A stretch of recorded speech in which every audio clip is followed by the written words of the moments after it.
this business development team in Trend Micro. And today I'm very happy and honored to be here to share with you some of our thoughts regarding 5G and IoT and from a cybersecurity vendor's point of view. So in case that some of you are not familiar with Trend Micro, that I would like to spend 1 minute to introduce our company. Trend Micro was founded in Los Angeles, California in 1988. So this year that we are already 31 years old. And we are listed in Tokyo Stock Exchange. So financially speaking, that we are a Japanese company. But actually, if you look at our executive team, you'll find that our executives come from several different countries, including United States, Taiwan, Japan, India, Canada. And we have 15 research centers, about 70 sales offices, and more than 6,500 people in the world. So we are a true multinational company. We are also considered one of the leading cybersecurity companies in the world. Over the past 30 years, that we have dedicated ourselves in cybersecurity and try to provide the best security protections to our customers, including consumer and commercial. So our product portfolio covers endpoints, network, cloud. There are millions of customers trust us and rely on us, including 90% of top 50 global companies.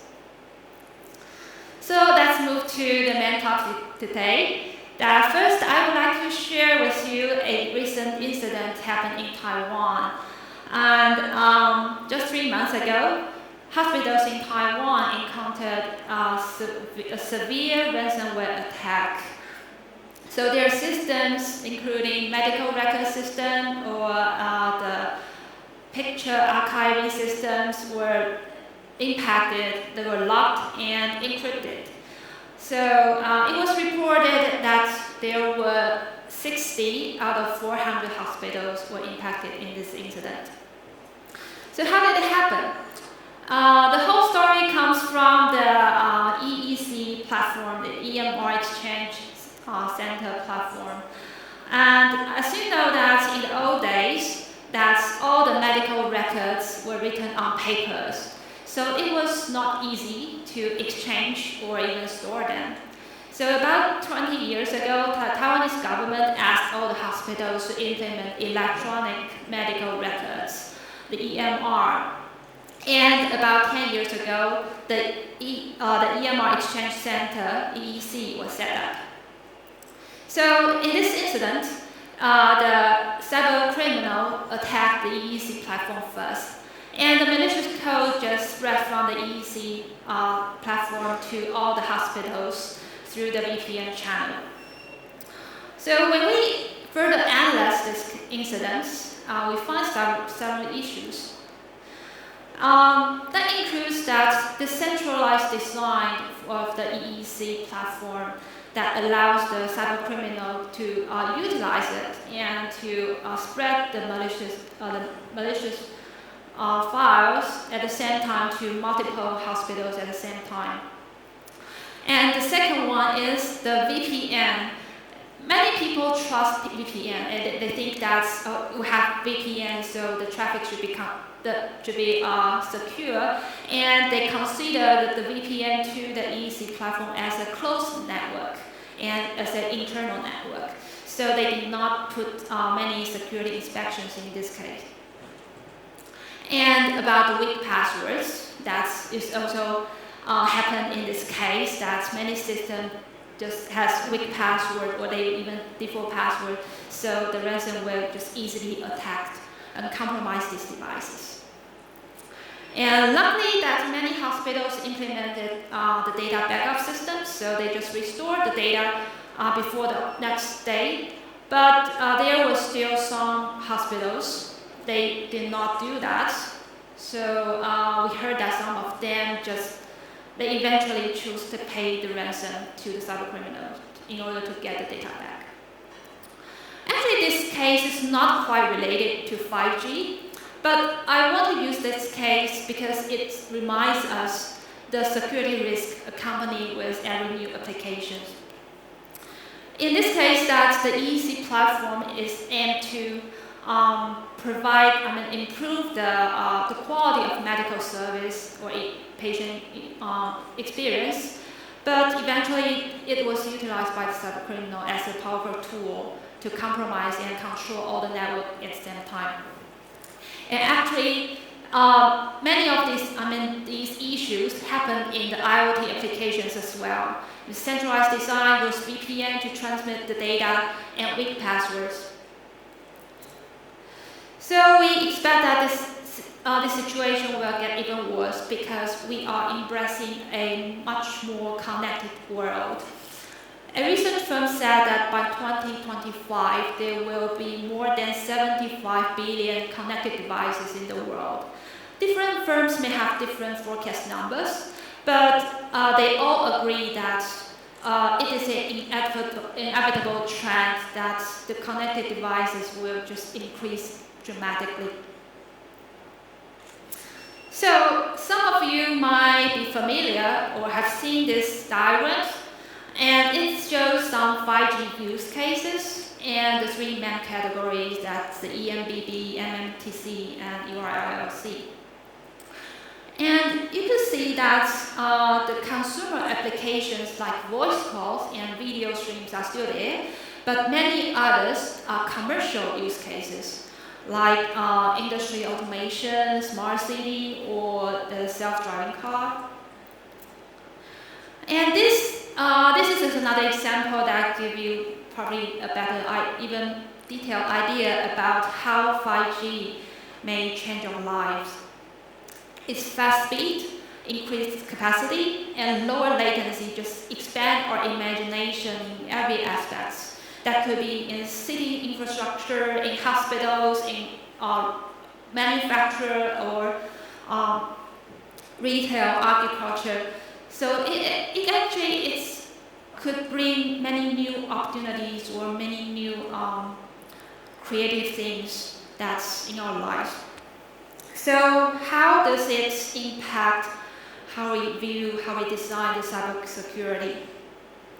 To achieve the goals of the fast speed, ultra low latency, and increased capacity. So in 5G, that the network infrastructure design should be changed, and that is fulfill new service and data, and even the new device.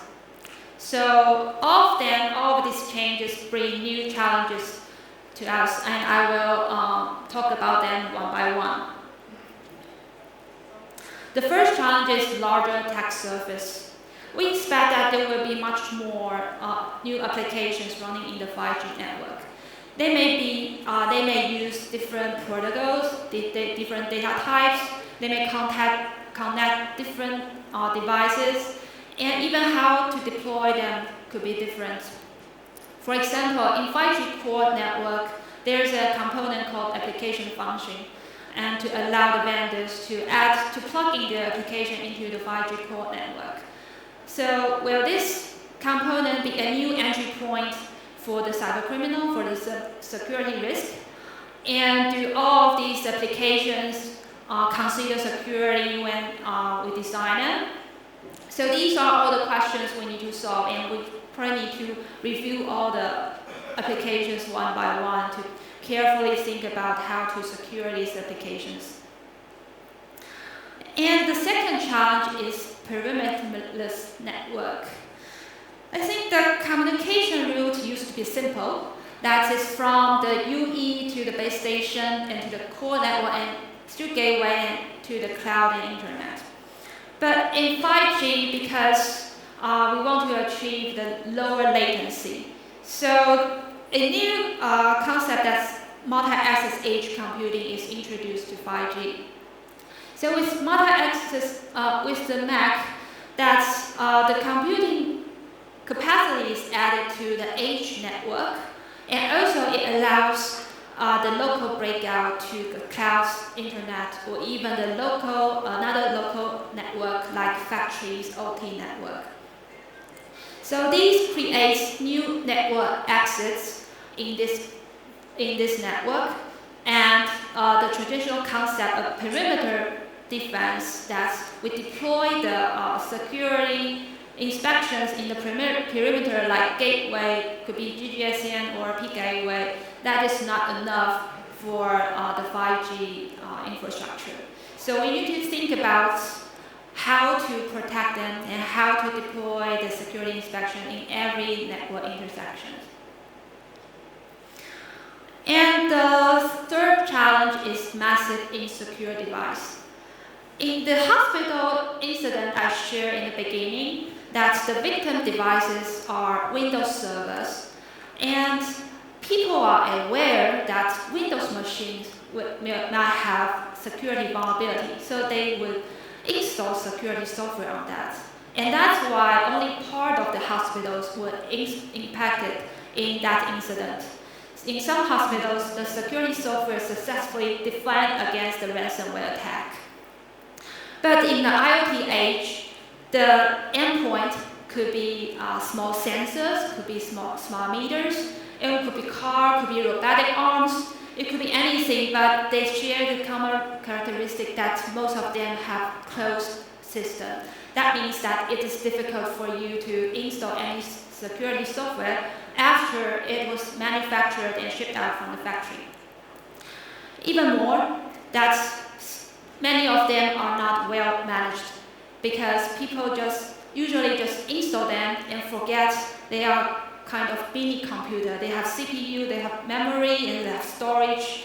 They could be utilized. They even have network connectivity, so they could be utilized by the cyber criminal to do some things. But people just are not aware that they need security updates. They need to patch, and they need to upgrade the firmware. And the problem of weak password I mentioned in the hospital incident is also severe here because of the volume of the IoT devices. So it is very difficult to assign and memorize all the different passwords for each device. So people just tend to use the default password or even use a common password for a bunch of devices. So it makes it easy for cyber criminals to attack these devices because for cyber criminals, it's quite easy. They do not need to spend much effort. They could just use the same technique and to get control of multiple devices. And actually, I saw a real case that it was the IoT gateway connect this smart street light. That we know that in the intersection there are maybe there will be 4 street lights, and they connect to the IoT gateway. The IoT gateway connect to the cellular network. And on that IoT gateway, the password was specified on the sticker just on the device, so everybody could see the password. That's easy for the maintenance, but it's not a good practice for security. So the new technologies like 5G, IoT, or even others, they aim to make our lives easier or more convenient. But without this security as the fundamental layer, that the benefits they want to bring to us might be ruined by the security threats. So as a cybersecurity vendor, that Trend Micro proposed an end-to-end layer protection strategy for this 5G and IoT world. This is not a new idea. Actually, we already adopted in protecting the enterprise network.